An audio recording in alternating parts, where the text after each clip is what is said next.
आपके पास लेकर आई हूँ फर्स्ट एड का सेकेंड पार्ट, जो कि आपके कल एग्ज़ाम के लिए इम्पोर्टेंट है। अभी मैं प्रीवियस ईयर का क्वेश्चन पेपर ही सॉल्व कर रही हूँ। 41 क्वेश्चंस हम लोगों ने पहले सॉल्व कर लिए थे। इससे आपको आइडिया मिल जाएगा कि कैसे क्वेश्चंस आते हैं। दूसरा, मेरे पास बीए का भी पेपर है और बीकॉम का भी पेपर है, तो अगर मुझे टाइम मिला तो मैं वो दोनों भी शेयर कर दूँगी। इतने पेपर सॉल्व कर लोगे तो उसमें से बहुत कुछ फंस जाएगा, और बाकी आपके पास जो कंटेंट हो आप उसको एक बार पढ़ लीजिएगा। स्टार्ट करते हैं 42 नंबर से। कह रहा है when dealing with an unconscious casualty you should check up to dash normal breathing.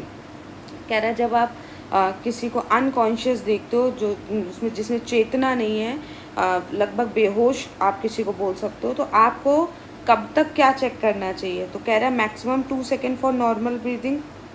हम सामान्य जो सांस वो ले रहा है, प्रक्रिया ले रहा है, उसको अधिकतम 2 सेकेंड तक देखना चाहिए, या 5 सेकेंड तक देखना चाहिए, या 10 सेकेंड तक देखना चाहिए 30, तो हमें मैक्सिमम 10 सेकेंड्स तक चेक करना चाहिए। फिर कह रहा है when performing chest compression on an adult we press the chest, तो 2.5 से 3.5 सेंटीमीटर, ये वाला ऑप्शन इज करेक्ट। देखो, इसको बिल्कुल इजी मत समझना, बहुत लॉजिकल बेस्ड पेपर है और बहुत फैक्ट बेस्ड पेपर है। आप इसमें तुक्का बिल्कुल नहीं मार सकते, और यही रीज़न है कि लास्ट ईयर बहुत सारे बच्चों की बैक आई थी। तो जो सेकेंड सेमेस्टर में वो अलर्ट होकर अच्छे से पढ़ लें, क्योंकि बैक आने के फुल चांस है। नेक्स्ट कह रहा है 44, a person is allergic for peanut butter. इसमें देखो बोल रहा है कि एक जो इंसान है उसको मूंगफली के मक्खन से और वो क्या है, एलर्जी है, तो उसको ये शॉक लग जाता है, एनाफाइलेटिक शॉक। याद रखना, ये भी क्वेश्चन आ सकता है कि किससे एनाफाइलेटिक शॉक लगता है, तो एलर्जी से एनाफाइलेटिक शॉक लगता है। ठीक, एक शॉक इटसेल्फ यूनिट में है, वो शॉक वाला चैप्टर बहुत इंपॉर्टेंट है, अभी आगे बहुत क्वेश्चन मिलेंगे। तो कह रहा है एक पर्सन है, उसको पीनट बटर से शॉक लग जाता है, एनाफाइलेटिक उसको शॉक हो जाता है। तो कह रहा है कि अब उसको नेक्स्ट क्या करना चाहिए। पहला कह रहा है कि उसको दोनों घुटनों के बीच में बैठा देना चाहिए, गहरी सांस ले लेनी चाहिए। देखो, इसमें क्या नहीं करना चाहिए, ये 3 चीज़ें बिल्कुल नहीं करनी चाहिए। ना उस बंदे को पानी देना चाहिए, ना कुछ मीठा देना चाहिए, ना ही उसको बैठा के घुटने में सर देना चाहिए कि आप गहरी सांस लो। थर्ड ऑप्शन इज करेक्ट कि हमें अरेंज करना मेडिकल अटेंशन। नेक्स्ट कह रहा है how can you recognise an internal bleeding. कह रहा है जो हमारी धमनी में रक्त बहने लगता है, ब्लड बहने लगता है, उसको हम कैसे रिकॉग्नाइज करेंगे। देखो, ब्लीडिंग वाला जो चैप्टर है उसमें तुम्हें बताया जाएगा कि ब्लीडिंग 3 तरह से होएगी। ठीक है, एक तो तुम्हारा ये धमनियों वाला बोल रहा है, एक होगा नस वाला होगा, ठीक, एक और है, ठीक, उसको देख लीजिएगा। इसमें ये आर्टेरियल और उसका वीन्स का दोनों का है, अभी इस लास्ट ईयर के पेपर में दोनों का आया। ठीक, तो कह रहा है कि अगर ऐसा होता है तो क्या होता है। तो देखो, जब भी धमनियों में वो बहेगा, खून बहेगा, तो बहुत तेज़ी से प्रेशर आएगा। तो ऑप्शन सी करेक्ट है कि जो blood flows with pulses out of the wound. Next कह रहा है 46, what do you have to do when यहाँ पैसेंजर गलत लिखा, पेशेंट है, हैज़ नो ब्रीदिंग। जब किसी पेशेंट को कोई ब्रीदिंग नहीं आ रही तो क्या करना है, तुरंत उसको CPR देना है। कह रहा what of the first 8 duties below has the highest priority for you as a cabin attendant. As a cabin attendant आपकी सबसे हाईएस्ट प्रायोरिटी क्या है। मुझे अरेंज मेडिकल अटेंशन लगा था, लेकिन अब मुझे जो लग रहा है वो ये नहीं लग रहा है, ये होगा be aware of the danger, first होगा। नेक्स्ट कह रहा है what does fast stand for. Fast क्या होता है बेटा, face, arm, speech and time. ठीक, नेक्स्ट कह रहा है अगर हमें नाक से खून निकल रहा है, नोज ब्लीडिंग हो रही है, तो कैसे उसको सही करा जा सकता है, पिंचिंग ब्रीफली दी नोज स्ट्रेल्स। ठीक, जो सॉफ्ट वाला नाक का पार्ट होता है उसको दबा धीरे धीरे पिंच करके, उससे हम लोग नोज ब्लीडिंग कम कर सकते हैं। कह रहा है how do you check for breathing. Breathing कैसे चेक करते हैं, look, listen and feel. What are the symptoms of hypothermia. Hypothermia के क्या सिम्टम्स है, ये cold, tired, shivering and acting abnormally. What can cause the blood circulation stop. Blood circulation को कौन रोकता है, heart attack. What is included in the CPR procedure, ये rescue breathing and chest compression. कह रहा what do you do for small cut, small cut हो जाए तो क्या करना है, wash with soap and water, cover with a bandage. Next कह रहा है विच of the items mentioned below can cause a shock. कह रहा है इसमें से कौन सा है जो शॉक कर सकता है, हार्ट अटैक कर सकता है। How can you recognise a vein bleeding, देखो अभी मैंने बताया ब्लीडिंग का, तो वेन ब्लीडिंग कैसे होता है, जब घाव से एक समान खून निकल रहा हो, लिखा ना blood flows equally out of the wound, तो वेन ब्लीडिंग है, और बहुत तेजी से निकल रहा हो तो वो धमनी वाला ब्लीडिंग है।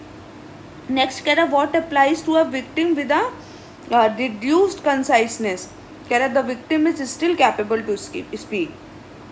कह रहा what happens with the carbonic oxide, carbon dioxide है produce by the human body, तो ये वाला ऑप्शन होगा, it is exhausted via the blood and breathing system. Next कह रहा what is the main purpose of route emergency transportation technique when providing treatment to a passenger, to ये है to relocate move the passenger. कह रहा what is the correct sequence from the for the primary survey, danger response airway breathing, important है।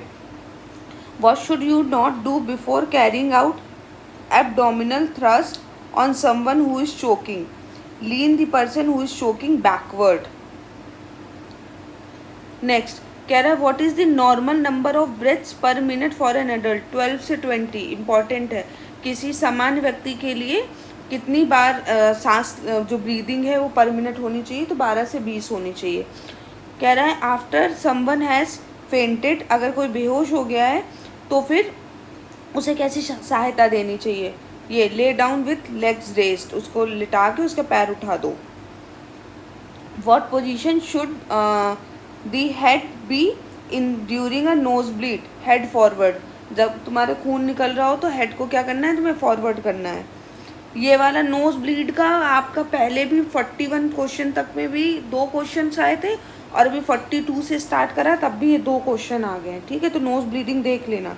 कह रहा burns larger than 1% of the body area need to be checked at hospital, what is the equivalent science of 1%, 1% पूरी body का कितना होगा, palm including fingers. कह रहा what is normal body temperature, option A. What is not a sign of shock, wide eyes and open mouth, ठीक है, ये shock का साइन नहीं है।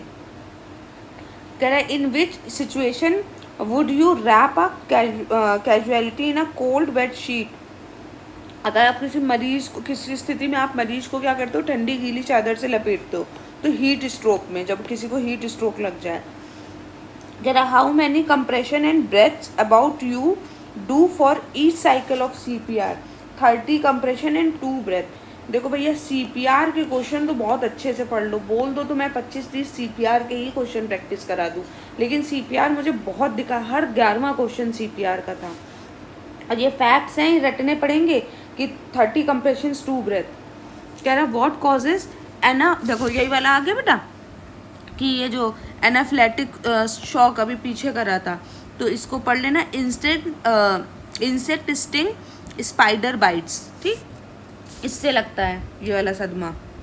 कह रहा what are the symptoms of 3rd degree burn, अगर 3rd डिग्री बर्न हो गया तो क्या सिम्टम्स है, ये चैड स्किन नो पेन, मतलब पूरी त्वचा जल जाएगी और लेकिन दर्द नहीं होगा अगर 3rd डिग्री हो गया तो।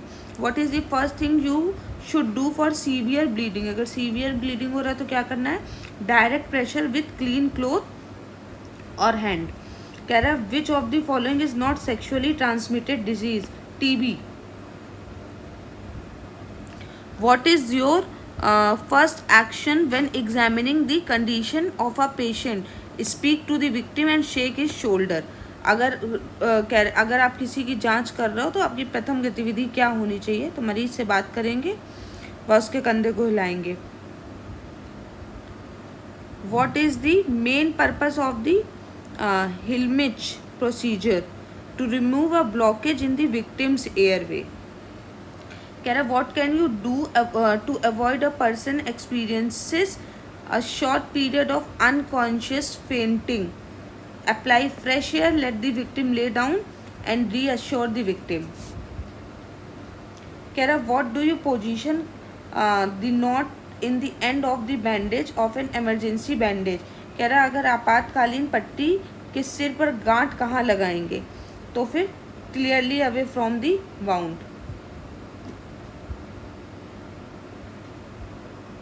कह रहा what should you do for shock, shock अगर किसी को लग गया तो क्या करना है, give nothing to drink, reassure the passenger and seek medical assistance. ये वाला कह रहा what do you do if someone suddenly begins to bleed severely. Second option, ठीक।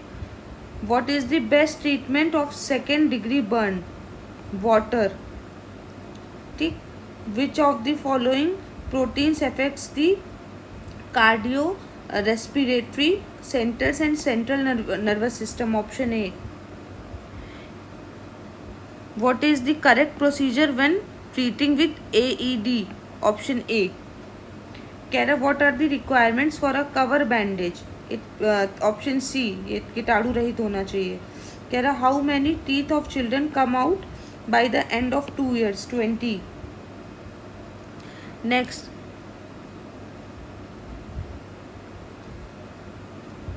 What is a scald, begin beaten with a stick. What do you when someone breaks an arm, put the arm in a sling.